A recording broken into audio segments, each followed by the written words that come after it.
Welcome to Contracting Conversations. My name is Scott Williams and joined yet again by my partner, Jim Valley. Today, we are going to be talking with Professor Chris Merkel about a BFM credential, which is Industry Financial Business Acumen Credential. And by the letters, it's CBFM 002. It's a new credential in the financial management area that's only been out for about a month. We thought you might be interested in hearing about in the contract and FM world. So, Chris, welcome to Contracting Conversations. Well, thank you, Scott and Jim, for having me. I appreciate you the offer to come on along. Well, you bet. We're welcome to have you today to talk about this new credential in the financial area. Chris, just get started. Tell us a little bit about the credential, what it's made up, and then we'll follow on with some other questions for you. Sure. So the CBFM 002 has four, we call them assets. Think of them as four classes, right? So two of them are online, right? So that would be, it starts with a Coursera course called Finance for Non-Financial Managers. It's about an hour and a half, and it's a great primer in looking at companies' income statements, balance sheets, right? Things of that nature.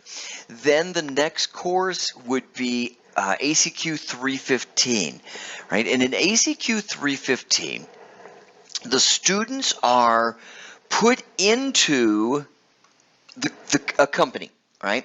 And so they're learning from an industry partner's point of view what motivates, what drives industry to make some of the decisions that they make. It spends a lot of time looking at their financial things, because whether we like it or not, the reality is that most of industry is driven by their financial performance. And so that helps to inform, motivate, if you will, companies' decision making.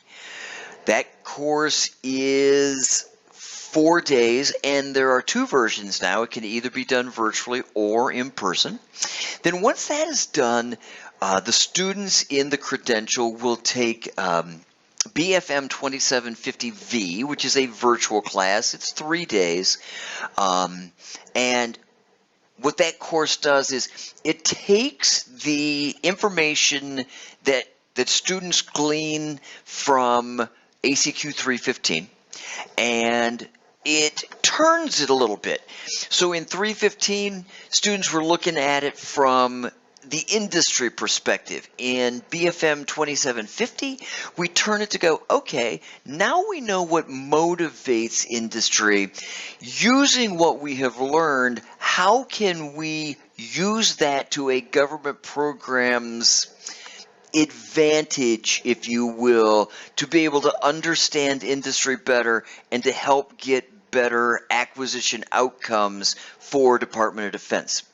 The fourth asset or course is BFM 2740. It is an OLT, so it can be taken anytime.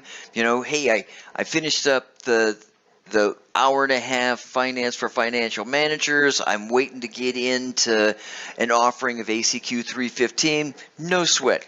Go ahead and complete the BFM 2740. It's about 6 hours. And what it is it talks about the process and the systems that contractors, that industry uses when they're doing business with the federal government. So it starts with, okay, the government has figured out what their requirement is. How does an industry partner, how does a contractor find out about those opportunities? How do they put in bids? What systems would they use? How are they notified that they win? What systems and what's the interaction in their systems that the contractor is using, i.e. their accounting systems, earned value management systems, the interplay there with the government. And finally, we talk a little about closeout, contract closeout when the effort is done. So what we're trying to do in this credential is really give folks a view inside industry, but also with that information, how can a Department of Defense program utilize that information? And I would argue that this particular credential, while it is in the BFM realm, I would argue that it has a lot of really good information for the majority of other career fields, particularly contracting and program management. But even anybody in any career field, as long as you are willing to go, well, it doesn't say CON in front, or it doesn't say ACQ in front, right, from my career field. If you're willing to kind of live out on the edge a little bit and go, no, wait a minute, BFM, that doesn't scare me. We need to understand that stuff too. Just some super information for anybody in any career field. All right, thanks, Chris. Okay, so one reason we brought you on here is because we think this is a credential to be very beneficial to contracting professionals. Right now, in Con 1200 pre-award, which is one of the certification courses, the new ones that came up in 2022, what we found was, hey, we cover industry in there. That we think it's that important that they understand, our contracting professionals understand how it is to work with industry. And so that kind of where it links in to your credential. So tell me, what do you believe is the target audience, and how can contracting benefit from taking this credential? Well, okay, so that's a great question, Jim, so thanks. I think the key here is that we do better in our jobs, regardless of your career field, whether you're contracting, program management, right, financial management. We do better in our career field if we are armed with more information.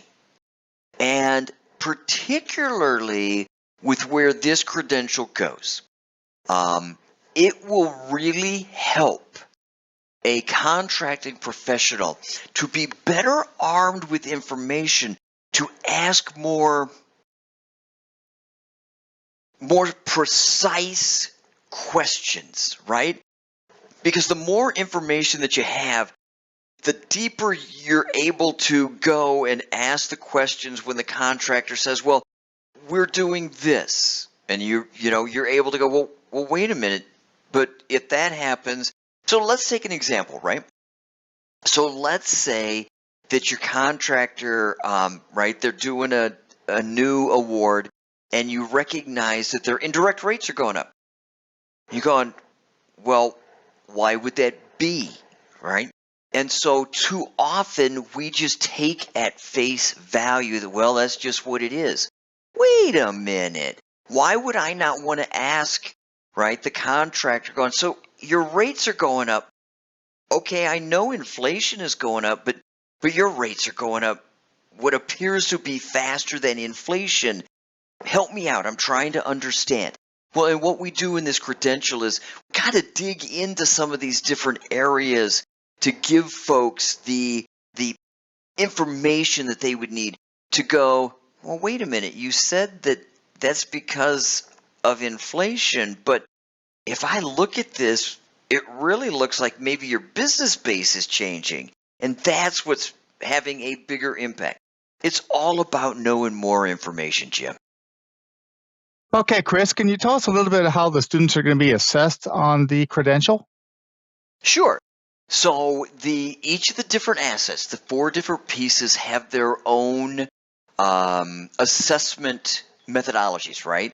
So in ACQ 315, it's there are exercises along the way, but there is a short quiz, if you will, like a final quiz. I believe it's 20 questions. For 2740, the online, there's some scenario-based questions once you've gone through the material. And for 2750V, it is exercise-based, right? So what happens is we're going to learn a little bit about a topic, then you're going to get a scenario. You're going to get to go use what you have learned in a scenario. Now, once a student has completed all 4 of the pieces of the credential, there is a final, what we call a capstone assessment, which covers all of the material. It sounds daunting. It's really, it's kind of fascinating in that I think the students will recognize that once they see the capstone, you're like, oh, this makes sense based on the stuff that I have learned. It's not designed to be a gotcha kind of scenario. It is simply scenario based. So I could give you a scenario and then 2 or 3 questions about it, just simply so a student can show that, hey, guess what? I learned a lot of really good stuff that I can use in the office while I was taking this 58-hour credential. Great. Thanks, Chris. I appreciate that. All right, Chris, thank you so much for coming on the show today. So to close out this show, is there anything else you want to add? Quickly, the only thing that I would add is that I think that everybody, regardless of career field, right, has to recognize that right now, within the Department of Defense, business acumen has become a huge phrase, a huge buzzword, if you will. And I believe that is because we're disappointed as a department with some of our acquisition outcomes. And I think that the DoD is trying to get all of the career fields to recognize that the more knowledge that we have about how industry works, right, how they make the decision, what motivates them, and then we learn how we can utilize that information will just benefit our programs, the Department of Defense, and the American warfighter and taxpayer as a whole. All right, great. Thanks, Chris. We appreciate you coming on the show. We just had you for BFM 2750 and now this credential. So thank you so much for this cross-functional discussion. Oh, thank you for having me. I've enjoyed this immensely. Great. So for the audience out there, thank you for listening to us today. Please, if you can, sign up for Contracting Conversations, whether it's at our DAU site, at DAU Media, or YouTube, or Apple Podcasts. And please subscribe, as I had mentioned, and like the video or podcast, because that really does help the algorithms out there and attracts other people to the podcast. So thank you so much. But we look forward to having future contracting conversations with you.